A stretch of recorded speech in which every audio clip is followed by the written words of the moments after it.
Ketua DPW Kepulauan Riau, Bapak Samsul Paloh. Ketua DPW Provinsi Jambi, Bapak Rudi Ardiansa SH.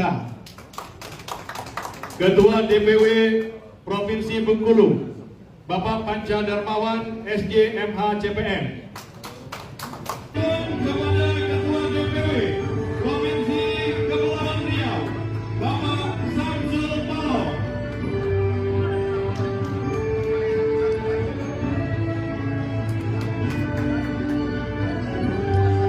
SK diserahkan kepada DPW Provinsi Kepulauan Riau, Bapak Samsul Paloh.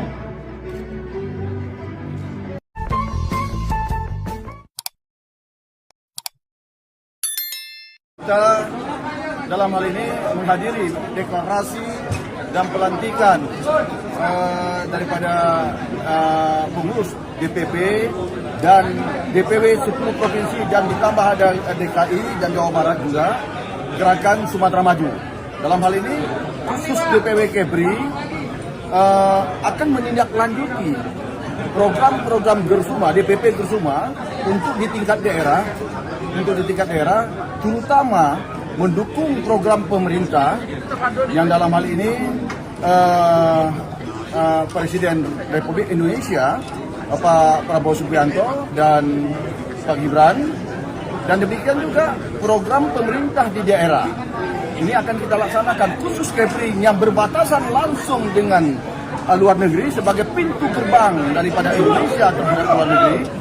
Ini kita akan meningkatkan terutama program-program pemerintah yang tadi itu, dan khususnya memonitor dan mendukung hashtag kita daripada Presiden Republik Indonesia. Itu yang kita utamakan juga untuk ditingkatkan. Khusus untuk Pak Samsul Paloh, DPW Kepulauan Kepri, sukses selalu Pak, semangat Gersuma, mantap, jaya bermartabat. Terima kasih.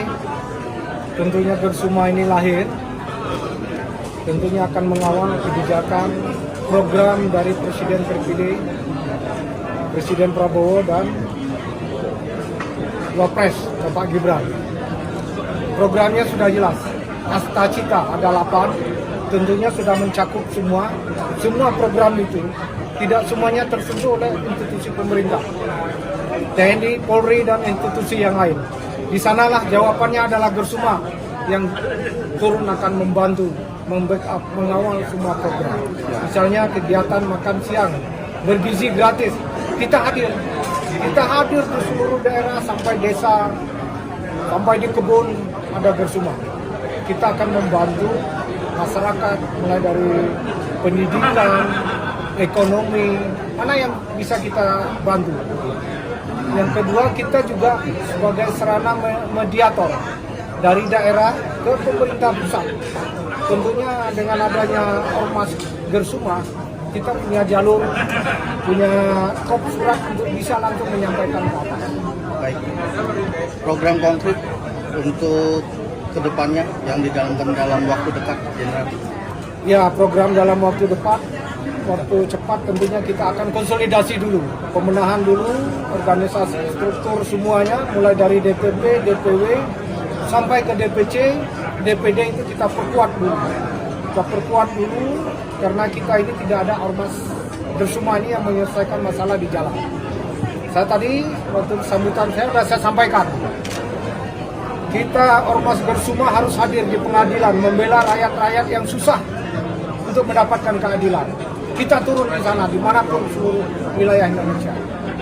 Karena di kita banyak sarjana hukum, kita akomodir semua. Ada profesor, doktor, SH, MH. Kita wadai di pusat, baru kita inikan ke daerah-daerah. Jadi perannya kita terhadap masyarakat susah itu jelas. Kita bukan diam, tapi bergerak dan nyata.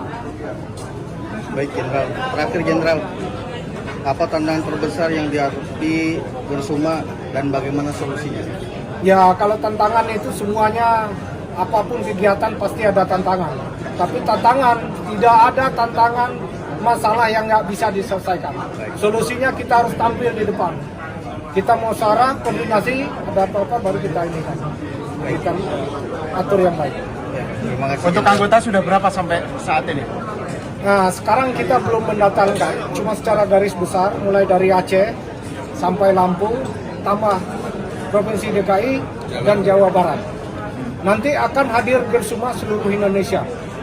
Jawa Timur, Jawa Tengah, wilayah Timur, Makassar, Ambon, dan seterusnya. Papua sampai di Maluku. Kita hadir semua. Tujuannya kita untuk melayani masyarakat, mengajak masyarakat mengurangi angka pengangguran. Kita juga bikin ada bidang usaha. Nanti kita akan mengadakan pelatihan. Misalnya ada PHK, kita himpun, kita rekrut, kita latih. Kursus bahasa, kita koordinasi ke Depnaker, kita bisa kirimkan tenaga kerja. Itu salah satu peran kita. Kalau institusi kan terbatas. Kalau kita ormas bebas, mau ke institusi, mau ke masyarakat, mau ke bawah, ke atas, kita bisa masuk.